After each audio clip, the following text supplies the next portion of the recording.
What's up, guys? Welcome to another episode of Gun Gamers. I'm E-House. I'm Lutz. And I'm Ian. You're still the worst, Ian. You. And we're drinking... What are you drinking? I'm drinking Genesee Light, also known as Jenny Light. Very classy. This is a Rochester favorite, brewed right here. Is it anyone's favorite? Shut it's up. from Rochester, It's but I upstate. don't think it's a favorite. I like it. It's pretty good. The only thing better is Jenny Cream Ale, which I will have for the next video, I promise. I'm drinking Victory Sour Monkey. It's a sour beer that's like 10% alcohol. I'm drinking Double Dew. Oh. It's got twice the sugar, calories, and fat content of regular Mountain Dew. That's good too. Anyway, but we're going to be talking about a subject that should be very interesting to some people, hopefully, maybe, probably not. But we're going to be talking about shields and body armor rules and our perspective on seeing different executions of those at different Airsoft and Milsim games, where different executions may or may not make sense, and what our personal thoughts are on some of those different executions. So let's get right into it. All right, so I'll give you the preface that what kind of sparked this discussion, excuse me, was a Reddit post I saw recently. If that guy is a fan of the channel, if you watch, I'm not ragging on you. It was very innovative. It was cool. He had made a new type of shield. I believe it had the window still, but he kind of used some like cheap parts to make it cool. He was trying to make like a Rainbow Six Siege shield. So he used drawer parts. So he'd put the shield down, and then as he lifted it, this bottom chunk that was even wider would slide out, making an even bigger shield. But what he effectively did was make a shield that's big enough that Eric could barely crouch an inch behind it and be fully protected. To me, unless there's a game designed specifically around that guy with that shield, that feels so overpowered and overdone in Airsoft that I just think it's unplayable. Yeah. So that's kind of what sparked this was. And then at what degree do shields become more of a reasonable at like open plays versus specific rule based around just that guy with a shield? So again, if you're watching, cool shield, but why? So, my personal take on shields, I've always found shields to be kind of cheesy, the way that a lot of fields allow them to be used. Because a lot of fields will just, like, let you use a shield. Like, no penalty, no rule consideration. Like, just, oh, you have a shield. No weapon limitation. Yeah, like, so you have a guy with a saw one-arming it over a shield, and you're like, that probably wouldn't happen. Yeah. and it's kind of bullshit, especially when you get, like, the plastic shield from Evic that's all clear. So there's not even, like, a visibility penalty. No, you can carrying a see shield. completely through it. I remember it was a couple months ago, somebody posted a modification they had made to their Scar Heavy, where they were able to put Yeah, there the was a Blackbeard rifle mod. shield. Yeah, the yeah, Blackbeard yeah, mod. you can put a Blackbeard mod, and I think that when it comes to corner peeking, that would just be blatantly overpowered. Like, yeah, I played Army of Two. It was cool, but it was also Army of Two and not Airsoft. Yeah, exactly. Yeah, it's a single-player video game. Yeah.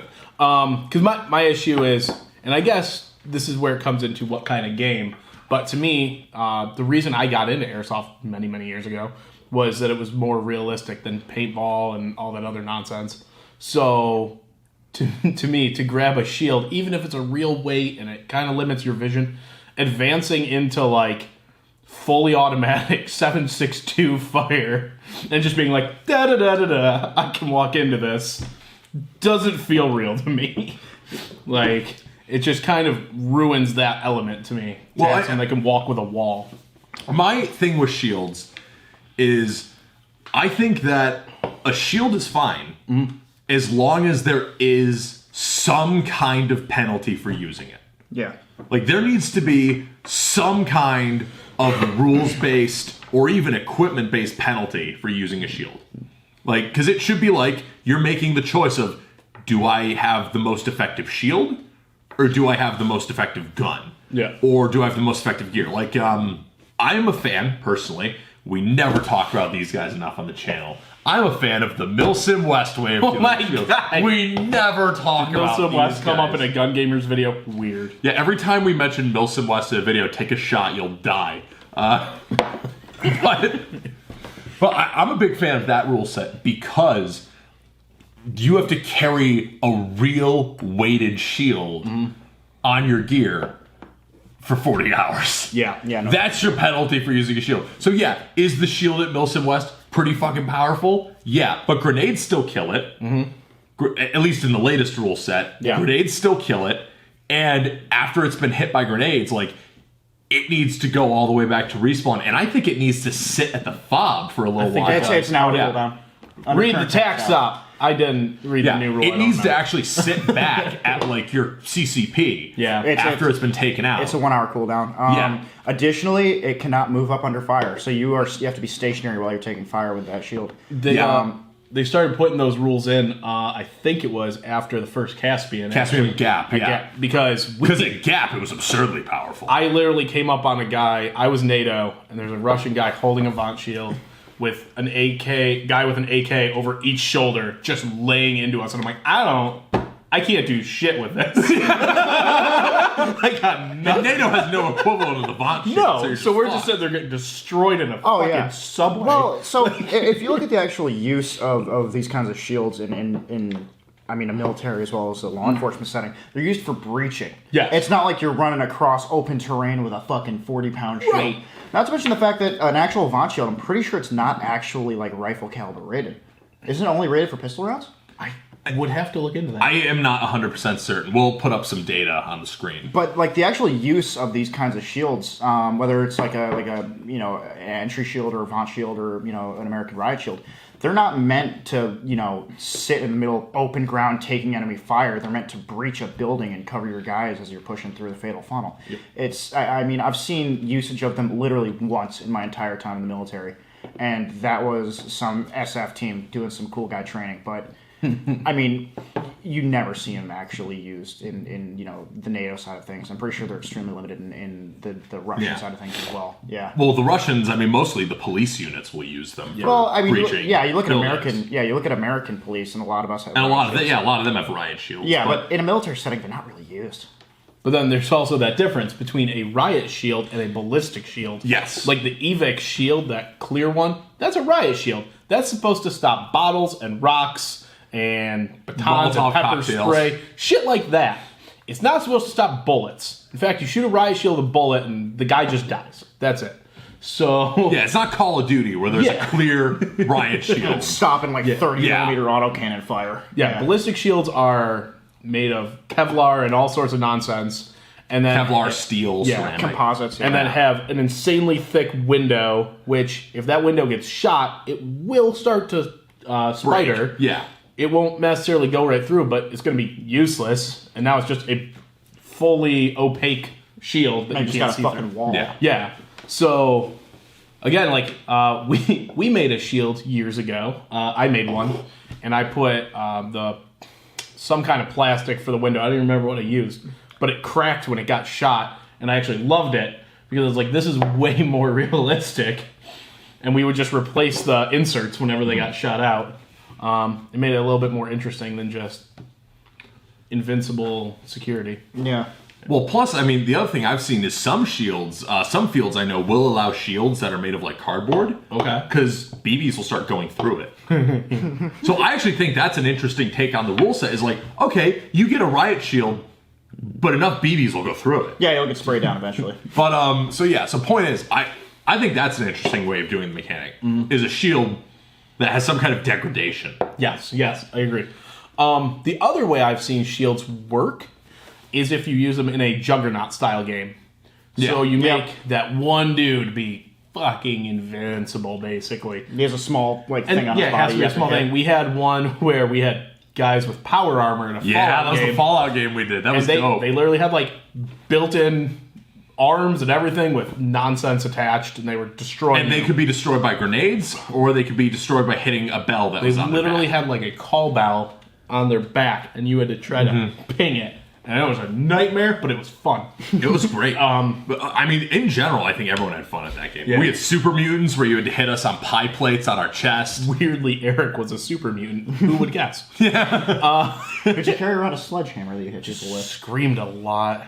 Oh my I did god. scream. I do a very good super mutant impression. Yeah, it was solid. I'm good at pretending to be a mental simpleton. Weird. Pretend.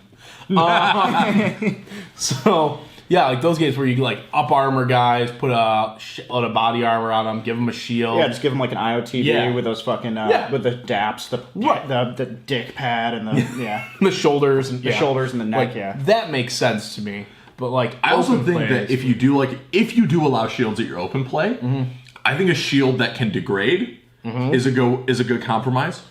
And I think that incorporating like a game mode around it, like, hey, you have this shield to like attempt to attack this area, but your shield can get fucked up if you're not careful. I like that. I think that's a good way of doing it. Like I did fortifications at a game I was running, Yeah. but the fortifications were made of cardboard. Right. So you could knock those fortifications down really easily, or you could shoot through them eventually. So I thought that was an interesting way to do fortifications. I think that also works for shields. Or another option, have like one shield on the attacking team side, and the guy with the shield can't have a gun. Yeah, I'd give you that. I've seen that at some fields. Or Where, like a green gas pistol with a mag. I don't mind that. no, That's I reasonable. think it's even better if he can't have a gun and he can't have grenades. Okay. So the shield then becomes entirely dependent on other people to be useful. Yeah. Because I've seen that happen at games where, because you'd be amazed, a shield is fucking useless if you're not coordinating well, if the guy behind the shield Yeah, doesn't it's have a just gun. one dude who has no ability to do any offense. He's a Yeah. phenomenal defensive tool, but at the end of the day, it's not. And he actually can be affect used the to enemy. help with an advance, but he can't really do the advance himself. Yeah. So I think that allowing, like, at an open play, non-milsim game, even if you do have, say, the clear shield, Yeah. but if that clear shield is on a guy with no grenades and no gun, I think that makes him an interesting player that's not overpowered. Okay. I think that's fair. Yeah. Yeah. Again, no grenades, no gun, just the shield. Yeah. Because that does effectively simulate, like, hey, he has a heavy-ass shield, so he doesn't have enough room to carry anything else. Right. Yeah, I'd agree with that. I like those kind of rules, just because they set a limit that can't really easily be broken. Because there's a penalty Yeah. for having the shield. Because otherwise, and God, I love you guys. I'm an airsofter too, but when you're like, it takes a responsible player. No, there's no responsible player. Someone's going to cheat the rule. Yeah. Like, okay, you can have this shield, but only a pistol. And then they're like, but I borrowed 16 mags from my friend. Ah. Well, Yeah, and it's a high kappa that shoots 200 Right. feet. There's this Mac 11, which always- is technically a pistol. Someone always finds a workaround. Oh my So, yeah, I like very stringent limiting rules like that. That makes them still usable, but fun for everyone. Because remember, Yeah. if something's fun just for you because Yeah. you're crushing the other team, especially at an open play, but really at any game. In Airsoft, yeah, you want to win, sure, but it's all for fake points. Really, there's except for some Speedsoft stuff, nothing is like a monetary win. Who cares? Yeah, we and, already- we have our opinions on whether or not there should be monetary wins. But you're just out there to have fun, and like we've mentioned in other games, no one's having fun if one side is just crushing the other nonstop. Well, I mean, I'll be at games where if I feel like I have a line on the enemy spawn and I'm just shooting them as they come out of spawn, they can't react, I leave. We have literally called back our entire team before. We were having a damn hot day. It was a good day. But we just kept running into their spawn because we just pushed the field and we're like, nah, let's go back. We'll Yeah, wait for a minute. I mean, at a local indoor field, I'll often have times where like my team will be fucking pinning the people down in their spawn and be like, yeah, let's move back. This isn't exactly fun. For It's just stupid. Yeah, it's The other not team fun. will Like- just end up quitting, and then you sit there shooting at 3 guys that are cowering. yeah, it's 8v3. Boring. Yeah. So that's our thought on shields. Is shields bad if they're allowed to run rampant? Yep. Yeah. Good if there are some kind of rules that make them work within the rule set of the game, and if there are rules that give a real penalty to using them. Yes. I think that's fair. I would agree. Yeah. We're back with more beer. So you have the same beer. I ran out of Man. double do. Do you need more beer? I do you do need need more another double beer. do? I do I'll go need get some another- double All right, do. get another. Give me another Refresh. Jenny. Refresh. Give me Let's another all refresh. Not just me. Don't make me look like the only alcoholic here. Please leave this in the video. I'm going to. Are we good? No, everyone needs more beer. Good. So we're back with more beer and double do. Double do. Double do. Yeah, and we're going to talk about body armor now. body armor is an interesting one. Yeah. Because there's not that many ways to do good body armor rules. Yeah. Milsim West does it really, really well. I was just going to say, you know what's going to come up again? Everyone take a drink! They do that really like well. as I was saying, Milsim West does it really well because you get an additional tourniquet if you wear actual weight plates as well as an actual weight helmet, whether it's an ACH or whatever the equivalent is. But kind of outside of that, to be 100% honest, unless you're doing hardcore impression kits, not a whole lot of reason to be wearing like something like an IOTV. No real reason to. Plus, if you really want to wear that, and like for their games, it's really a penalty because it's for 40 plus hours. Yeah, you're wearing that. 5 pounds per plate plus a helmet. That's dependent on terrain as well as the role your team is playing. But for something like, I don't know, NATO at Saratov, I don't think they had too good of a time with, especially the people running actual weight body armor. I remember RR was taking a shield around, which again is different thing to talk about. But for God's sakes, don't do that to yourself, because I fucking hate body armor to begin with, and I had to wear that shit for fucking 11 weeks. I do not recommend that you go for 40 hours with it. That's dumb. It's stupid. You're stupid if you do it. Wow. So now I'll tell you, on the other side of that, I've put in real weighted plates a couple times, and I've literally said it's because I'm fat and I'm punishing myself. So if I can run around with real weight plates on a free play and at the end of the day be so tired I just want to take a nap, well, I feel like I did it for myself. Well, you did. So, I've gotten into running weighted plates recently for 2 reasons. One, because I'm trying to better test any plate carriers I use, so I feel like I'm a little more qualified to do reviews on them. Yeah. Because if I say, I just used foam plates with this the whole time, it's like, oh, okay, so you didn't use it. But I have been doing weighted plates, 1 for that, and 2 because I personally kind of like I like the challenge of it. I like running around with the weighted plates like at GZA all day. I mean, I didn't take the plates off when we went to the night game at GZA because we went there for the day game into the night game. I probably wore those plates for like 8 or 9 hours. Oh yeah, I mean, if you're doing it for the challenge, there's no real problem with that. But if you're trying to get some sort of tactical advantage, where something like movement and maneuver and the actual mobility that not wearing like actual weighted plates would give you would be more valuable than the extra tourniquet, there's no real reason to run them. Well, and that's the thing though. Other than the extra tourniquet Milsim West method, take a shot. Other than that, are there other good ways to incorporate body armor rules? And I remember a rule set Kyle wrote for these UR games that he used to run. the thing's got inappropriate. Yeah. But he wrote a rule set where they had like different weapon classes, they had different like calibers that each weapon shot. They had body armor rules where it can stop this many rounds from this class of weapon. But those games were small. They were very small. They were basically invite only. Yeah. So you knew the group.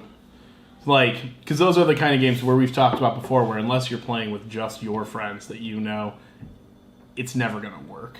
Like, the River Shitty Shit Show could never work unless it's an invite-only nonsense Springers game. Yeah. That's that kind of That's the thing. Like, depending on what game you're running, like your average open play, and I'd argue even your average Milsim game, might not be able to effectively do body armor rules. Yeah. Because it's an enforcement nightmare. You have to examine and weigh everyone's plate setup. Yeah. Right?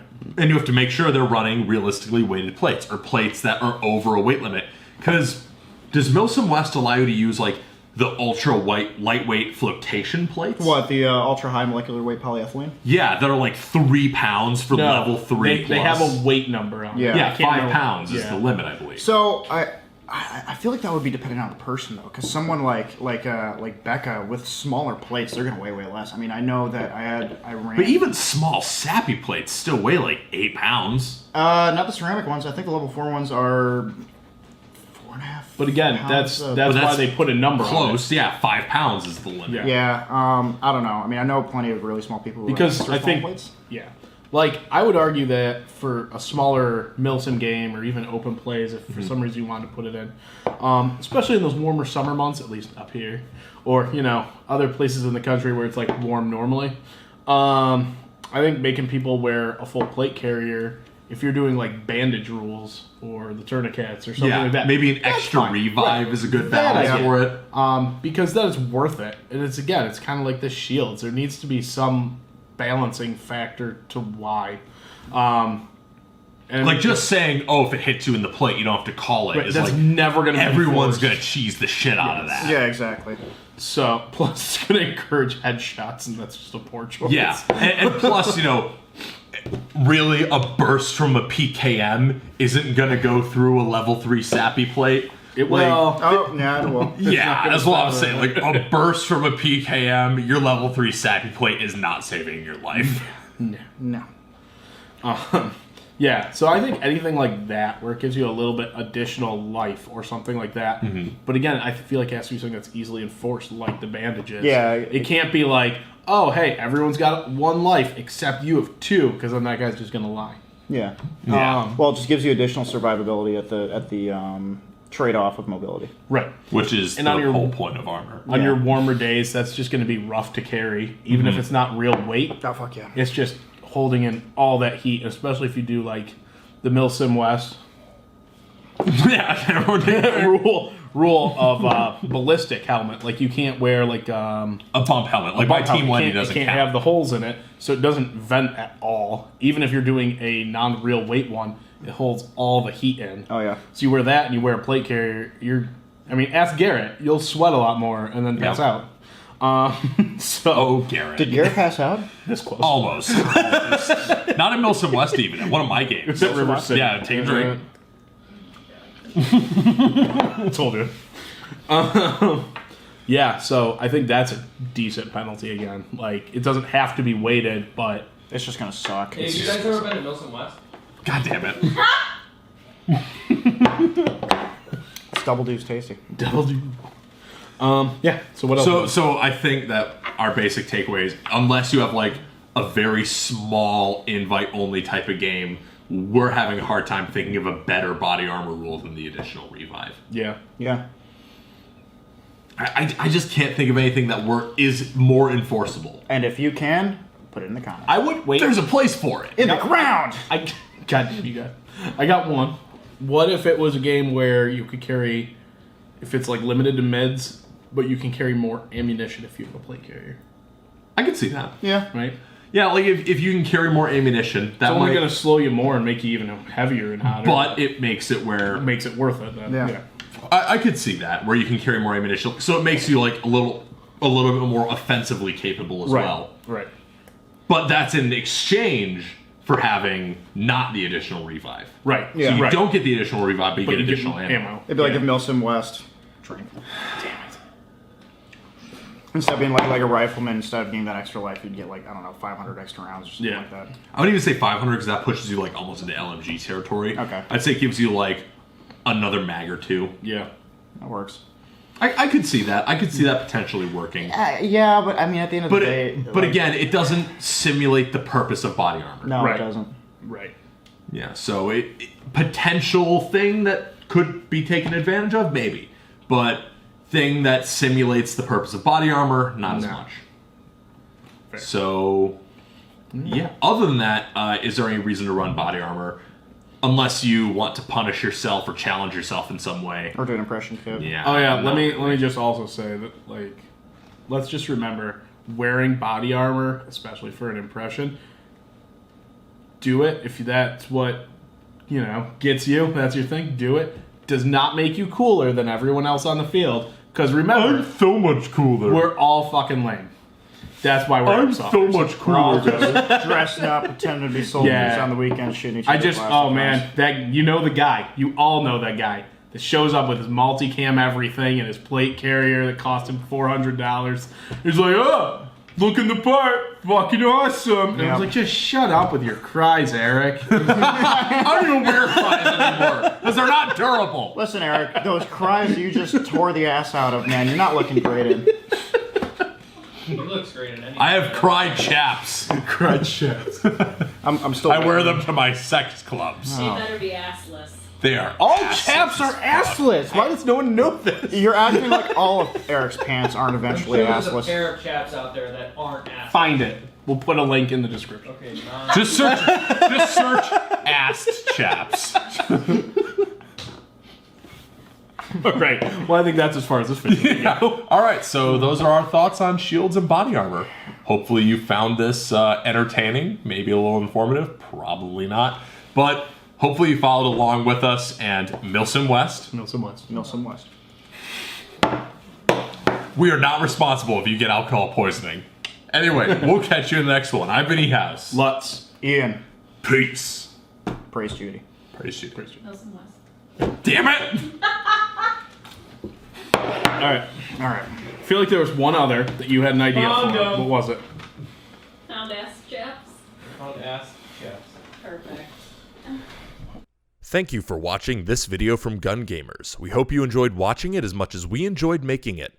Check the description below if you'd like to buy a t-shirt or a patch, and use the coupon code JUDY10 for 10% off of your next order at Amped Airsoft. Thank you again for watching, and praise Judy.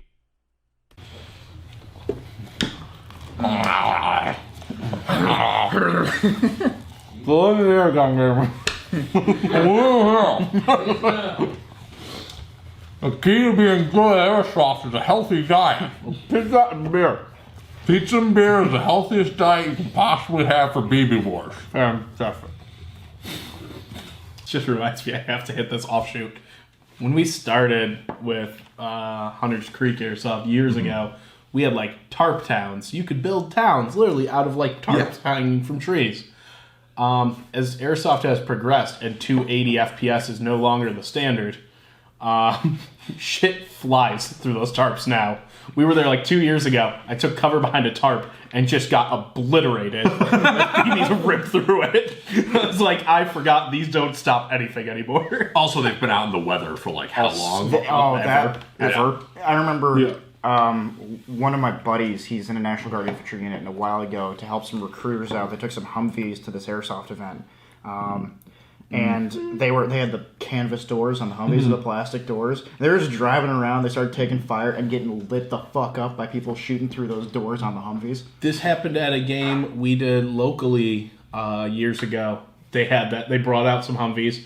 They got a bunch of holes in the doors. They got real mad about it. We're like, we told you what was going to happen. And then someone had a homemade rocket they made, and it got approved, but It cracked the It windshield. hit just the right spot, and it hit like right at the T of the windshield and cracked it. And they're like, I don't know how I'm going to tell the motor pool. We are fucked.